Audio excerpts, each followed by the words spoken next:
नमस्कार दोस्तों, स्वागत है चल की बड़ी खबर के सामने मुद्दे जहाँ पर चलेंगे। सबसे पहले और बड़ी अपडेट में आपको बताएंगे दोस्तों, भारतीय जनता पार्टी के नेता की ओर से राहुल गांधी को बदनाम करने के लिए एक वीडियो शेयर किया गया, जिसके बाद बीजेपी के नेता और आईटी सेल के हेड अमित मालवीय के खिलाफ कांग्रेस पार्टी ने मामला दर्ज कराया है। वहीं दोस्तों 23 जून को होने वाली विपक्षी एकता की बैठक को लेकर तमाम तरीके के फेक न्यूज फैलाए जा रहे। बताएंगे आपको कैसे गोदी मीडिया दावा कर रहा था कि विपक्ष कमजोर हो रहा है और महागठबंधन कई सारे खेमों में बटा हुआ है। राहुल गांधी को बधाई भी नहीं दी है तेजस्वी यादव ने। इसके बाद तेजस्वी यादव की ओर से जबरदस्त झटका दिया गया है गोदी मीडिया को। दोस्तों बताएंगे क्या है पूरी अपडेट। इसके साथ में अगर बीजेपी को नहीं हराया तो मणिपुर जैसे देश के हालात हो जाएंगे। बताएंगे पूर्व गवर्नर ने आखिर ये कौन सा बयान दिया है। दोस्तों इसी के साथ में सपा के पीडीए को लेकर मायावती ने दिया करारा जवाब, कहा परिवार दल अलायंस है। बताएंगे क्या है पूरा मामला। दोस्तों इसी के साथ में नेपाल के अंदर आदि पुरुष को बैन कर दिया गया है, जिसके बाद और ज्यादा विवाद गहराता दिखाई दे रहा है। और कर्नाटका के अंदर कांग्रेस पार्टी ने बीजेपी से आए नेता जगदीश शेट्टार को एक बड़ा मौका दिया है। दोस्तों 2024 के चुनाव पर है पार्टी की नजर। साथ आपको बताएंगे हरियाणा के अंदर फीका पड़ा अमित शाह का चुनावी शंखनाद। सिरसा में सूनी सड़कों के बीच हुआ कार्यक्रम। इसके बाद बीजेपी को लेकर कई सारे सवाल खड़े हो गए हैं। दोस्तों वहीं पर गलवान के मामले को लेकर कांग्रेस पार्टी ने एक बार फिर से प्रधानमंत्री मोदी से पूछा है सवाल। एक एक करके चलेंगे सभी बड़ी खबरों की तरफ, सारी बड़ी अपडेट आप तक पहुंचाएंगे दोस्तों। लेकिन उससे पहले अगर आप भी मणिपुर के अंदर बीजेपी सरकार को बर्खास्त करने की मांग करते हैं तो इस वीडियो को लाइक करके लाल बटन दबाकर चैनल को सब्सक्राइब करके बेल आइकन दबाकर कमेंट बॉक्स में जय हिंद जय भारत जरूर लिखेगा। और इसके इतर अगर आप लोग की कोई और राय हो तो भी कमेंट बॉक्स में लिखकर जरूर बताएगा। दोस्तों चलते हैं सबसे पहले और बड़ी अपडेट की तरफ, जहां पर कांग्रेस पार्टी के नेता राहुल गांधी अमेरिका के दौरे पर पहुंचे थे, जहां पर जाकर उन्होंने भारतीय लोगों से मुलाकात की थी दोस्तों। और कई सारे मामले पर चर्चा की गई थी। इसके बाद राहुल गांधी के द्वारा उठाए गए सवाल पर बीजेपी के लोग बौखला गए थे। और अब बीजेपी ने एनिमेशन का इस्तेमाल करते हुए राहुल गांधी को यह दिखाने की कोशिश की है कि वो अंतर्राष्ट्रीय मीडिया में जाते हैं और देश तोड़ने की बात करते हैं। भारत विरोधी तत्वों के साथ उन्होंने सांठगांठ कर रखी है। इस तरीके से एनिमेशन में दिखाने की कोशिश की गई है। दोस्तों इस मामले को लेकर कर्नाटका के अंदर कांग्रेस पार्टी के मंत्री और मल्लिकार्जुन खड़गे के बेटे प्रियांक खड़गे ने पुलिस वालों को शिकायत पत्र लिखकर दिया है। बीजेपी के नेता अमित मालवीय और जेपी नड्डा के खिलाफ शिकायत दर्ज कराई गई है। प्रियांक खड़गे ने राहुल गांधी को बदनाम किए जाने के मामले को लेकर ये शिकायत दर्ज कराई है। दोस्तों प्रियांक खड़गे ने मीडिया से बात करते हुए कहा कि भाजपा के लोग समाज के बीच में वैमनस्य फैलाने की कोशिश कर रहे हैं, राहुल गांधी को बदनाम करने का प्रयास कर रहे हैं, जिसके कारण ये मामला दर्ज कराया गया है। साथ साथ कांग्रेस पार्टी ने पूछे 4 बड़े सवाल। चीन और भारत के बॉर्डर को लेकर ये सवाल पूछे गए हैं। दोस्तों कांग्रेस पार्टी ने पूछा कि क्या ये सच है कि एलएसी पर 65 पेट्रोलिंग पॉइंट्स में से 26 पर भारतीय सेना गश्त नहीं कर पा रही है। क्या ये सच है कि बफर जोन हमारी सीमा के भीतर बने हुए हैं। चीन के द्वारा एलएसी पर अतिक्रमण को रोकने के लिए भारत सरकार ने कोई कदम क्यों नहीं उठाया। देश की संसद और रक्षा मंत्रालय की संसदीय समिति में एक बार भी चीन पर चर्चा क्यों नहीं की गई। एलएसी से जुड़े सवालों को संसद का सचिवालय एडमिट क्यों नहीं करता। ये सवाल कांग्रेस पार्टी के नेता मनीष तिवारी ने पूछा है। दोस्तों वहीं पर 23 जून को विपक्षी दलों की बैठक होने वाली है। बीजेपी विरोधी देशभक्त पार्टियां एकजुटता दिखाने वाली है। दोस्तों कांग्रेस पार्टी के नेता राहुल गांधी भी इस बैठक में शामिल होंगे। इससे पहले 19 को राहुल गांधी के जन्मदिन के मौके पर विपक्षी नेताओं ने जमकर बधाई दी है। आपको बता दें कि नीतीश कुमार की ओर से राहुल गांधी को बधाई दी गई, लेकिन तेजस्वी यादव ने बधाई नहीं दी थी, जिसके बाद मीडिया वालों ने दावा किया था कि महागठबंधन में कमजोरी स्पष्ट तौर पर दिखाई दे रही है, क्योंकि डिप्टी सीएम तेजस्वी यादव ने राहुल गांधी को जन्मदिन की बधाई नहीं दी है। लेकिन 1 घंटे के बाद ही तेजस्वी यादव की ओर से लिखा गया कि राहुल गांधी जी आपको जन्मदिन की बहुत बहुत शुभकामनाएं, ईश्वर आपको अच्छी स्वास्थ्य दे और कई सारी खुशियां आपको मिले। तेजस्वी यादव की ओर से ये पोस्ट किया गया दोस्तों, जिसके बाद तेजस्वी यादव ने पोस्ट नहीं किया, राहुल गांधी को जन्मदिन की बधाई नहीं दी। इसके कारण महागठबंधन कमजोर पड़ गया। इस तरीके के थ्योरी फैलाने वाले तथाकथित गोदी मीडिया को अपना पोस्ट डिलीट करना चाहिए। आप लोग की जो भी राय हो लिखकर जरूर बताएगा। साथ साथ दोस्तों सत्यपाल मलिक बोले, कहा मणिपुर के अंदर जो हिंसा हो रही है, अगर बीजेपी को नहीं हराया गया तो देश के हालात भी ऐसे ही खराब हो जाएंगे। भारतीय जनता पार्टी ने मणिपुर की स्थिति को बद से बदतर कर दिया है। देश के पूर्व राज्यपाल की ओर से ये टिप्पणी की गई है। दोस्तों वहीं पर उज्जैन जिले के माहिदपुर विधानसभा सीट पर पार्टी का प्रचार करने के लिए पहुंचे पूर्व मुख्यमंत्री कमलनाथ की ओर से बीजेपी पर गंभीर आरोप लगाए गए हैं। उन्होंने महिदपुर के अंदर कहा कि बीजेपी पुलिस पैसा और प्रशासन का दुरुपयोग करके लोगों को परेशान कर रही है। उन्होंने कहा कि पुलिस वालों को वर्दी की इज्जत करनी सीख लेनी चाहिए। उन्होंने कहा कि कमलनाथ की चक्की देर से चलती है मगर बहुत बारीक पीसती है। कमलनाथ ने तंज कसते हुए कहा कि नाचने गाने घोषणाएं करने और झूठ बोलने में मुख्यमंत्री शिवराज सिंह चौहान से कोई नहीं जीत सकता, लेकिन सच्चाई के मामले में जरूर जीत जाऊंगा। कमलनाथ ने आरोप लगाया कि बीजेपी सरकार ने किसानों को खाद बीज के लिए परेशान किया, जबकि 15 महीने की उनकी सरकार के दौरान खाद बीज के लिए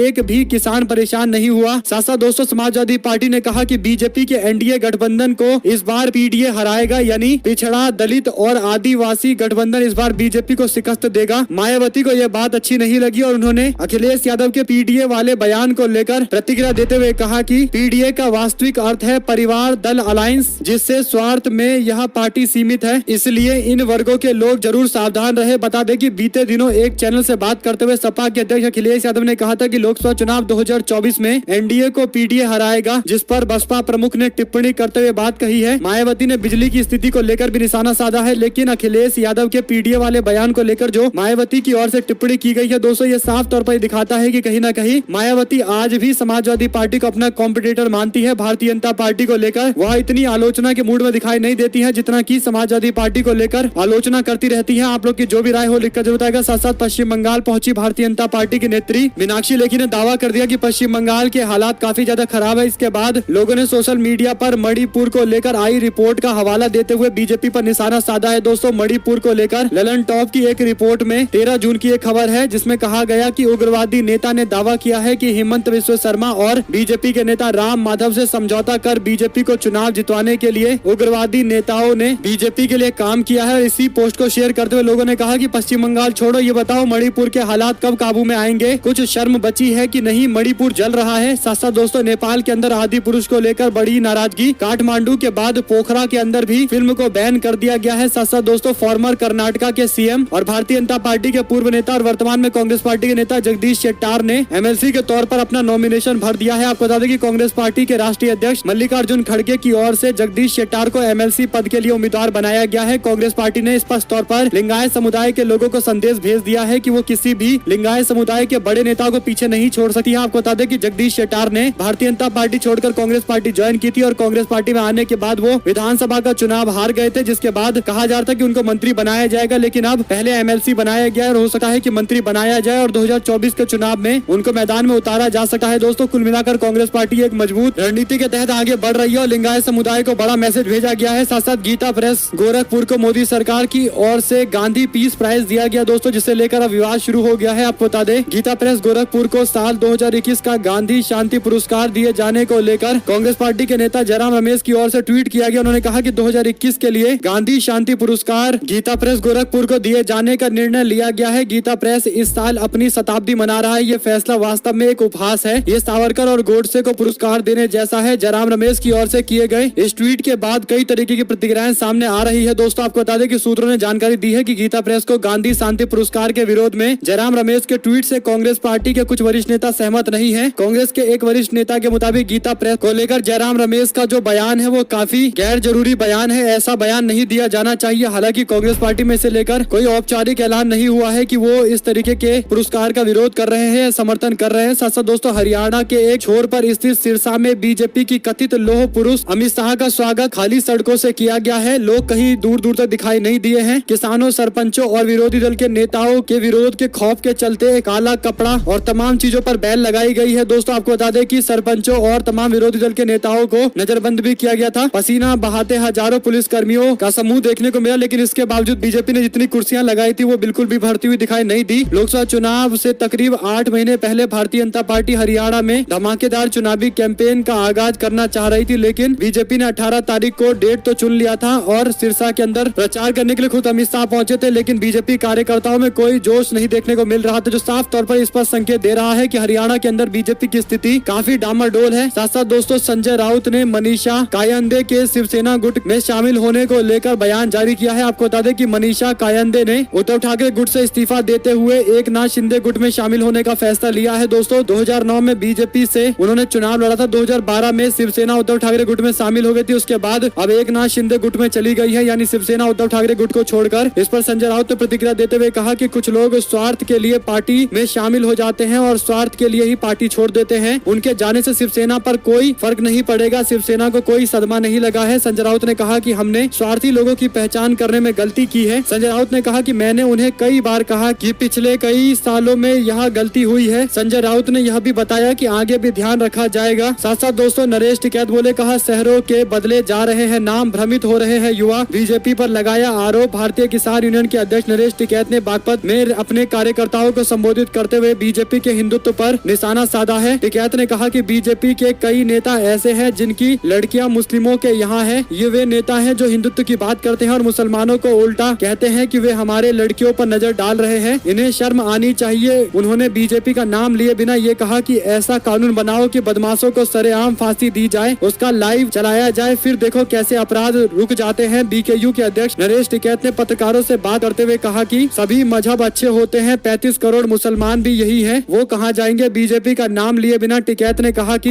इन्होंने देश का बंदर बना दिया, शहरों के नाम बदले जा रहे हैं, इससे युवा पीढ़ी को भ्रमित किया जा रहा है, रोजगार और विकास की बात करनी चाहिए। टिकैत ने कहा कि अपराधी किसी भी मजहब का हो, उससे अपराध की दृष्टि से देखना चाहिए। बदमाश आए दिन लोगों को मार रहे हैं, ऐसा कानून बनना चाहिए जिसे सरेआम फांसी दी जाए, फिर देखो अपराध क्यों कम नहीं होगा। अपराधियों को सरेआम फांसी पर लटकाना चाहिए। टिकैत ने कहा कि बदमाशों को ऐसी सजा मिले जिसको देखकर सारे बदमाशों की रूह कांप जानी चाहिए। साथ साथ दोस्तों स्वामी प्रसाद मौर्य ने आदि पुरुष फिल्म को लेकर ट्वीट करते हुए कहा कि फिल्म में रामायण के सभी पात्र, राम के साथ साथ रावण और लक्ष्मण के साथ साथ हनुमान जी और तमाम चरित्रों को जिस तरीके से अमर्यादित, स्तरहीन, गुंडे, मवाली और टपोरियों की भाषा बोलवाकर उपहास उड़ाया गया है, मर्यादा गिराई गई है, क्या इससे हिंदू धर्म के ठेकेदार व सनातन धर्म का अपमान नहीं हुआ? यदि हुआ तो आतंकवादी भाषा बोलने वाले साधु संत व धर्म के ठेकेदार किस चूहे के बिल में घुस गए हैं, जो कल तक मेरी हत्या करने, धड़ से सिर अलग करने, तलवार से सिर काटने, जीभ काटने, नाक हाथ काटने जैसी बातें कर रहे थे, अब क्यों बयान नहीं देते हैं? इसलिए ना क्योंकि मनोज मुंशिर और ओम राउत ऊंची जाति के हैं। मैंने तो किसी धर्म आराध्य पर कोई टिप्पणी नहीं की, बल्कि हमने तो मानस के मात्र उन चौपाइयों के अंश को संशोधित और प्रतिबंधित करने की मांग की थी जिससे तुलसीदास जातीय कुंठा से ग्रसित होकर शूद्र वर्ण में आने वाले जातियों व देश के समस्त महिलाओं को मारने, पीटने, प्रताड़ित करने और नीच व अधम कहने, नीच से भी नीच करार करने तथा अपमानित करने की बात कही गई थी। हम तो इससे मुक्ति का रास्ता प्रशस्त करने की बातें कर रहे थे। उनकी ओर से दोस्तों एक जेन्युइन सवाल खड़ा किया गया है। जिस तरीके से स्वामी प्रसाद मौर्य के बयानों पर प्रतिक्रिया दी गई थी, वैसे ही इस फिल्म को लेकर भी विरोध होना चाहिए, लेकिन कई सारे बीजेपी के समर्थन करने वाले लोग भी हैं जो इस फिल्म का जोरदार सपोर्ट कर रहे थे और अब पूरे मामले पर चुप्पी साध कर बैठे हैं। साथ साथ दोस्तों मणिपुर में आग लगी है और प्रधानमंत्री अमेरिका घूमने जा रहे हैं। प्रधानमंत्री मोदी के आज से शुरू होने वाले अमेरिका दौरे को लेकर उद्धव ठाकरे की ओर से सवाल खड़े किए गए। दोस्तों वहीं पर प्रधानमंत्री मोदी के अमेरिका पहुंचने से पहले अमेरिकन डायस्पोरा की ओर से एक यूनिटी रैली वॉशिंगटन में निकाली गई है। इसकी कुछ वीडियो शेयर करते हुए एएनआई की ओर से दावा किया गया कि प्रधानमंत्री के कार्यक्रम से पहले ऐसा किया जा रहा है, जिस पर रिटायर्ड आईएएस अधिकारी बोले, कहा भारत जोड़ो यात्रा की नकल विदेशी भूमि पर वॉशिंगटन में काहे की यूनिटी रैली केवल राहुल गांधी की नकल है। देश में विभाजन, कटुता और प्रश्रय देने वाले विदेश में जाकर यूनिटी की बात कर रहे हैं, अतः राहुल गांधी को फॉलो करना ही पड़ रहा है। साथ साथ मणिपुर के अंदर अभी भी हिंसा थमने का नाम नहीं ले रही। मणिपुर में अब तक हिंसा का ना रुकाना देश के लिए चिंता का विषय है। दोस्तों करीब 1.5 महीने से यह हिंसा लगातार जारी है और भारतीय जनता पार्टी की राज्य सरकार पूरी तरीके से हिंसा को रोक पाने में विफल है और यही बड़ा कारण है कि बीजेपी सरकार को बर्खास्त करने की मांग की जा रही है। साथ साथ दोस्तों भारत का कर्ज लगातार बढ़ता जा रहा है। 2014 में जब देश के प्रधानमंत्री मनमोहन सिंह हुआ करते थे तो देश के ऊपर टोटल 55 लाख करोड़ का कर्ज हुआ करता था। आज प्रधानमंत्री नरेंद्र मोदी के 9 साल के कार्यकाल के दौरान लगभग 3 गुना देश का कर्ज बढ़ गया है। 2014 में मनमोहन सिंह सरकार के समय 55 लाख करोड़ का देश पर कर्ज हुआ करता था, जो आज प्रधानमंत्री मोदी के नेतृत्व में 155 लाख करोड़ का कर्ज हो चुका है। दोस्तों साथ साथ सीपीआई के राष्ट्रीय महासचिव डी राजा बोले, कहा 2024 में मोदी सरकार का जाना तय है। 23 जून को पटना में जुटेगा विपक्षी दलों का एक पूरा समूह, इसमें भारतीय कम्युनिस्ट पार्टी के लोग भी मौजूद रहेंगे। साथ साथ दोस्तों फिल्म आदि पुरुष के विवाद को लेकर मध्य प्रदेश के जबलपुर के अंदर एनएसयूआई के कार्यकर्ताओं ने भी रैली निकालकर मल्टीप्लेक्स पहुंचकर जोरदार विरोध किया है, नारेबाजी की गई है, विरोध प्रदर्शन किए गए हैं, मनोज मुंशिर के पोस्टर भी जलाए गए हैं। दरअसल दोस्तों मर्यादा पुरुषोत्तम भगवान राम के चरित्र पर बनी फिल्म आदि पुरुष का देश भर के अंदर विरोध हो रहा है। इसी कड़ी में कांग्रेस पार्टी के संगठन एनएसयूआई के कार्यकर्ताओं ने समदड़िया मल्टीप्लेक्स में जाकर फिल्म के शो के दौरान जमकर हंगामा और नारेबाजी की। उन्होंने फिल्म का शो भी रद्द करवा दिया। इस दौरान एनएसयूआई के कार्यकर्ताओं ने फिल्म के गीतकार और स्क्रिप्ट राइटर मनोज मुंशिर के पोस्टर जलाते हुए उन पर फिल्म में भगवान राम, माता सीता और बजरंगबली के अपमान करने का आरोप लगाया। दरअसल एनएसयूआई के कार्यकर्ता एक रैली निकालकर समदड़िया मॉल स्थित मल्टीप्लेक्स पहुंचे। उन्होंने फिल्म शो के दौरान जमकर नारेबाजी करते हुए विरोध प्रदर्शन भी किया है। साथ साथ दोस्तों गहलोत ने वसुंधरा को बहन बना लिया, पायलट रोते रहे। श्री गंगानगर राजस्थान में रैली को संबोधित करते हुए अरविंद केजरीवाल की ओर से इस तरीके का बयान दिया गया। उन्होंने कहा कि देश में सिर्फ 2 पार्टियां बीजेपी और कांग्रेस है जिन्होंने 75 साल तक शासन किया। उन्होंने कहा कि आज हमारा देश अगर गरीब है, पिछड़ा है और हमारे देश के लोग अशिक्षित है तो इसके लिए जिम्मेदार ये दोनों पार्टियां हैं। केजरीवाल ने अपनी जनसभा को संबोधित करते हुए कांग्रेस पार्टी को आड़े हाथ लिया और पार्टी के अंतर कलह को लेकर भी टिप्पणी की। दरअसल दोस्तों अरविंद केजरीवाल हरियाणा और राजस्थान को पंजाब जीतने के बाद टारगेट कर रहे हैं। उन्हें उम्मीद है कि आने वाले 4-5 महीने के बाद जो चुनाव होगा उसमें आम आदमी पार्टी अच्छा प्रभाव दिखाएगी, खासकर दिल्ली से सटे हुए इलाकों के अंदर। देखते हैं दोस्तों राजस्थान के अंदर अशोक गहलोत सरकार क्या विपक्ष के लिए कोई मौका छोड़ेगी या फिर एक तरफा चुनाव जीतेगी, क्योंकि अशोक गहलोत ने कई सारे वादे जनता से जो किए थे उन्हें पूरा किया है और हाल फिलहाल के अंदर भी उनके द्वारा कई सारे ऐसे निर्णय लिए गए हैं जिससे विपक्षी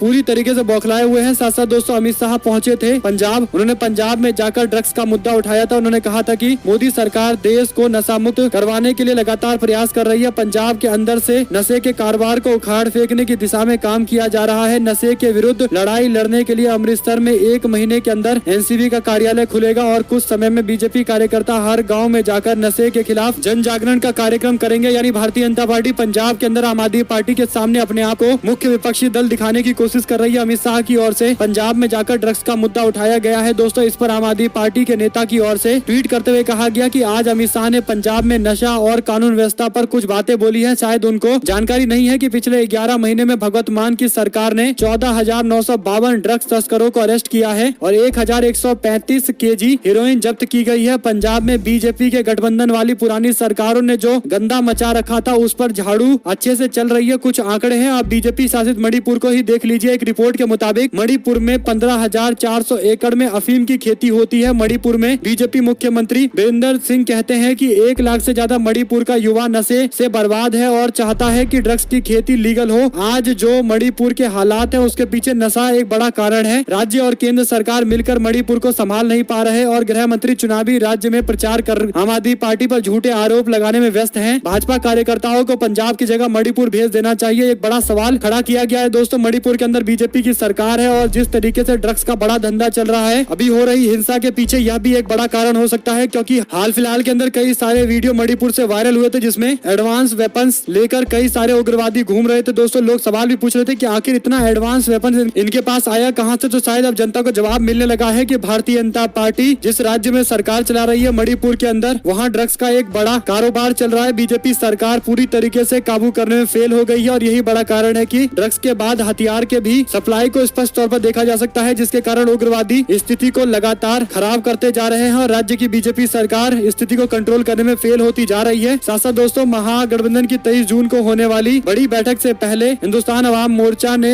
अपने आप को बिहार के अंदर महागठबंधन से अलग कर दिया है, जो कोई नई बात नहीं है, सबको पता था कि ऐसा ही होने वाला है। साथ साथ दोस्तों प्रधानमंत्री नरेंद्र मोदी का अमेरिका में दौरा होने वाला है और उससे पहले एएनआई की ओर से वीडियो शेयर करते हुए कहा गया कि प्रधानमंत्री की यात्रा से पहले जोरदार लोगों में उत्साह है। लोग प्रधानमंत्री के लिए रैली रोड शो निकलवा रहे हैं। इसके बाद लोगों ने पता करने की कोशिश की कि जिस व्यक्ति का इंटरव्यू लिया जा रहा है कमलजीत सिंह सोनी, आखिर वो क्या सच में कोई आम नागरिक है या फिर भारतीय जनता पार्टी से जुड़ा हुआ है। तो लोगों ने पता किया तो उन्हें पता चला कि ये तो भारतीय जनता पार्टी के यूएस विंग का कन्वेनर है, सिख विंग का। और लोगों ने सवाल पूछा है एएनआई से कि आप भारतीय जनता पार्टी के नेताओं का बयान लेकर ये क्यों दिखाना चाहते हैं कि प्रधानमंत्री को लेकर जबरदस्त उत्साह है, बल्कि आपको स्पष्ट तौर पर लिखना चाहिए कि भारतीय जनता पार्टी के कार्यकर्ता है जो प्रधानमंत्री को लेकर उत्साहित है। साथ साथ दोस्तों आदि पुरुष को लेकर सेंसर बोर्ड पर फूटा अखिलेश यादव का गुस्सा, कहा जो राजनीतिक आकाओं के पैसे से एजेंडा वाली मनमानी फिल्में बनाकर लोगों की आस्था से खिलवाड़ कर रहे हैं, उनकी फिल्मों को सेंसर बोर्ड का प्रमाण पत्र देने से पहले उनके राजनीतिक चरित्र का प्रमाण पत्र देखना चाहिए। क्या सेंसर बोर्ड धृतराष्ट्र बन चुका है? अखिलेश यादव की ओर से तंज कसा गया। साथ साथ दोस्तों आदि पुरुष पर बोले आम आदमी पार्टी के नेता, कहा धर्म का धंधा न बनाए, सेंसर बोर्ड ने कैसे पास कर दिया ये फिल्म, ये सबसे बड़ा सवाल है। साथ साथ जयराम रमेश बोले, कहा गलवान झड़प पर मोदी की चुप्पी ने भारत की स्थिति को प्रभावित किया है। साथ साथ दोस्तों बीजेपी के नेता रविशंकर प्रसाद का बयान, कहा स्वार्थी लोगों का गठबंधन महागठबंधन बिहार में बन रहा है। साथ साथ गीता प्रेस को गांधी शांति पुरस्कार दिए जाने पर कांग्रेस पार्टी के कटाक्ष पर अमित शाह ने किया है पलटवार। अमित शाह ने बयान देते हुए कहा कि भारत की गौरवशाली प्राचीन सनातन संस्कृति और आधार ग्रंथों को